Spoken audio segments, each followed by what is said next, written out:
The Timberwolves have gotten off to an extremely hot start to the season, 4-2. Best thing about him, and you guys know I'm a defensive guy, best thing about him is number one in the league so far in defensive rating, and they completely clamped up the best offense in the NBA last night in a huge win against the Celtics, handing the Celtics their first loss of the season. Carl, I know you are an Anthony Edwards guy. Thoughts on not only just the Timberwolves start to the season, but his start to the season as well?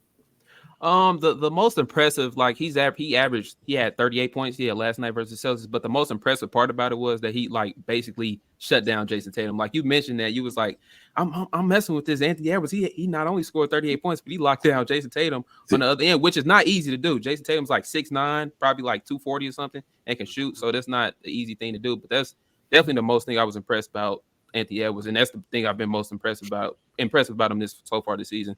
Yeah, the initiative on the defensive end. Blake, what have been your thoughts so far on Anthony Edwards this season?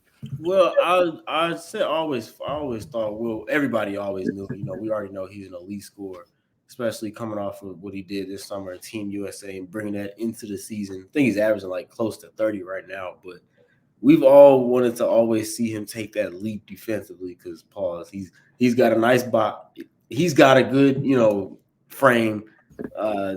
He's built to play defense. Yeah. Put it like that. Like he's got the physical tools to play defense. Yeah, the physical tools to play defense at a high level when he wants to. Yeah. And we saw like when he wants to, he can do that at a high level, locking up the best, arguably one of the best players in the game, Tatum. Yeah. No, I agree. I think for one, it's his initiative to want, like, he's very vocal about wanting to be better defensively, right? And he really, his whole career, like, it's just, I always talk about this with y'all with Ant. It's funny how his career started. Blake, I remember you were on top of this when he first got drafted, how people were on him about, oh, he doesn't care about the game. Remember that was the thing about Ant? And if you look at players in his class, in that draft class, this dude has been the most vocal, and really across the entire league, he's been the most vocal on what he wants to get better at season in and season out. Like, he's very vocal about, I need to do this better. I want to get better on this end. And I want to be better as a leader. And season in and season out, you have seen him, not saying he was immature to get his career started, because that was just kind of a thing that people said because he was just funny and he had a personality. But Ant has been one of the most vocal players in the league when it comes to talking about what points of improvement he wants to hit on season in and season out. That's what I like about him. Like, he's very self-accountable. He knows what he wants to get better at, and it shows. Like last night, the best thing, Carl, you mentioned the defensive stop he had against Tatum. Best thing there was he had 5 fouls. He made one of the best defensive plays of the season so far. What he did there, then goes and shows up on the offensive end, after that and things like that. But he made one of the best defensive plays of the season against one of the best offensive players in basketball with 5 fouls.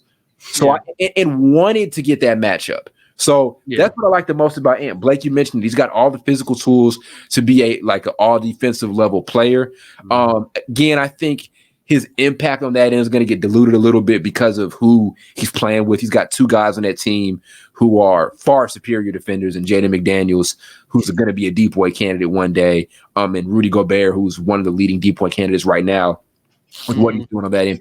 As much as y'all don't like to hear that, but he's not going to get the spotlight as much on that end, but that is something that he can end up improving on this year, is being a really good defender to go along with having a hell of a season offensively. And if he can round this season out with having his best career year offensively and defensively, holy shit. Yeah, I was just about to say, like, if he can, because it's definitely a possibility his defense kind of go a little bit down as far as how he's been playing these first, 2 weeks. But if he keeps it at this level, averages near 30 points per game against an all defensive team, that's pretty impressive. In your 4th year, this is 4th year, right? Yeah. Pretty sure that's 4th. Yeah, that's definitely impressive because, I over the last probably few months, I was like, Anthony Edwards, seeing him play USA basketball, I was like, he can be a really good player, and he can maybe potentially win an MVP or be an MVP candidate in his league sometime or whatever. But I never saw the potential. I saw the potential for him to get a defensive, like an all defensive team, but I never thought it would happen this soon. So it's a possibility, seeing how he's playing right now on the defensive end. Yep. And I we know about the expectations we had about him. You mentioned the Team USA thing. Like, a lot of people were like, yo, and this summer people realized this dude can end up being a fucking superstar. I think people around like late last season, people started realizing it, but after Team USA, I already knew it. I know. Yeah, like he was playing with all of those guys. And he was like the standout one. Everybody's like, oh, okay. And granted, the team wasn't chock full of superstars, but still, he was like the cream of the crop, with that team and everything. So we know what the expectations are for him is to get into that superstar lane, and you don't get to do that unless your team is good. So the Timberwolves, I think, have to be consistently good. They've got to be a playoff team. Like that roster, they need to be they should be a playoff team. But if they're able to do that, then Ant's going to definitely jump within that superstar conversation because he's not there just yet because I don't think he's had the team success, at this point. But I think people realize what great of a player he can be as far as potential goes because last season, I don't know if you all remember this, Karl Anthony Towns didn't play for a chunk of that. Yeah. He was still able to get them into playing territory and eventually to the playoffs. So that's why I think people open their eyes to find this, okay, this dude might be, he probably is their best player. He definitely is their best player in my opinion. But he's this is when people started paying attention as far as he can be a superstar. Oh, that's a good point to bring up. He completely took over this team. That was the moment. Like that was like me personally, I thought that at the end of the second year, I was like, I think he's better already. But I think last year, like during that stretch, Karl Anthony Towns not being there and the impact he had on the team as far as wins goes, it was just this. It was probably better if you flip flop. If you say if he was hurt and then Karl Anthony Towns, I don't see Karl Anthony Towns having that impact. I'll be honest. Oh no, of course. This is it. I mean, we all know 4 years in compared to what Cat's been there. How many years now?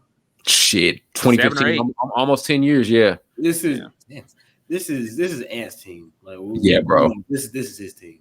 Yeah. And that's crazy considering Ant was Cat was a multiple time All-Star, before and all that stuff. And rightfully so. He deserved every All-Star appearance he had before that. But he just Ant just came in and completely took over, and I guess because he's a perimeter guy, this is a perimeter players league, and so it's easier for him to take games over and everything. Oh yeah, go ahead, Carl. Carl got a counter to that.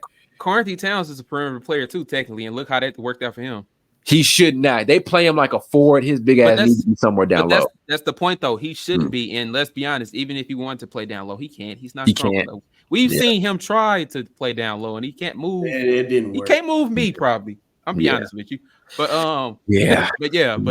it's Anthony Edwards' team. You could just tell, like, this dude is actually this is one of the most aggressive players I've definitely seen in their fourth year, especially. Like, that's the impressive thing about him. Like, he gets the bucket. Just wait back. Oh, he can be I'd say he can be a high volume shooter, but I don't mind that because at least I see the aggression from him. If He's one of my favorite players right now. Well, probably might be my favorite player right now. That dude's something, boy. He's funny dude. That's why I like him. That's wild. That's wild. That dude is hilarious. And if you think about it too, there aren't a lot of players like there are a few.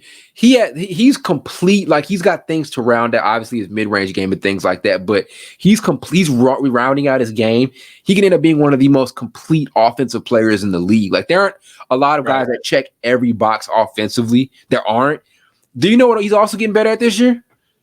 Playmaking. He's had a couple of really good passing games this year.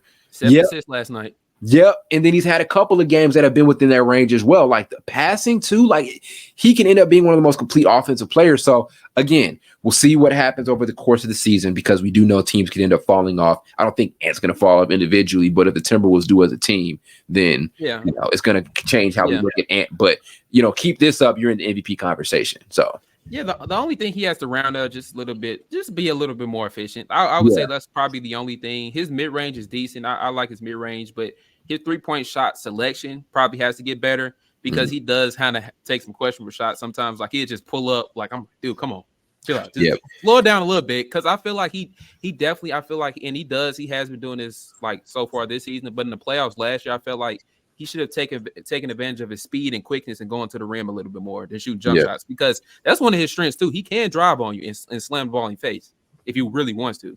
Yep. He's a very strong player, like very, very strong. Like I talked about it before we even started recording. He's gotten a lot bigger since he got drafted. Like, and has put on a lot of weight. So this should be good for him this season. I hope the Timberwolves can keep it up because I've wanted the Timberwolves to be good for a minute because I really have felt like they've had solid rosters the last couple of years. I really have. They've had some pretty solid teams. The front office I feel like the front office has done a good job, generally speaking, over like the last 10 years of just putting good teams there. It's just going to come down to execution, because you can't tell me that Jimmy Butler team wasn't a good team on paper. You know, you can't tell me, you know, like I know this. He got sick of their ass. He got sick of their ass. It was just external factors. That was a very good team. That was, and they've drafted very well. Like to get let's think about how they drafted. You get Karl Anthony Towns, who, I mean, at that time, you can't get mad at drafting Karl Anthony Towns #1 overall. Oh, no, it's a great draft pick. It's just now towards the future. Me personally, I would trade him. Season, but yeah. And then you pick Ant. Then there's Jaden McDaniels. Like they're just some really good picks that they've made. Somebody else too. Did they draft him? I mean, they also look larger. Andrew Wiggins, Zach LaVine, they've done well with the pick. Like they've done great. Yeah, like all the guys they've picked have ended up either being all-stars, NBA champs, or just like they've had their top picks have never ended up being busts. You know, like the Timberwolves don't have any busts over the last like 15 years. Do they? Am I missing anybody? Flynn. Who said Johnny Flynn? Shabazz. Probably not. People before Andrew Wiggins won his championship, people was gonna try to say him, but he still had decent seasons. Yeah, just maybe not finished. Yeah, Kevin Love. They drafted Kevin Love. Kevin Love, like that. Yeah, this whole 2010s era, they really hit on their draft picks. They really even talking about trades, going to get Mike Conley. Like that's a hell of a pick. Like you couldn't ask for a better point guard to have in your team.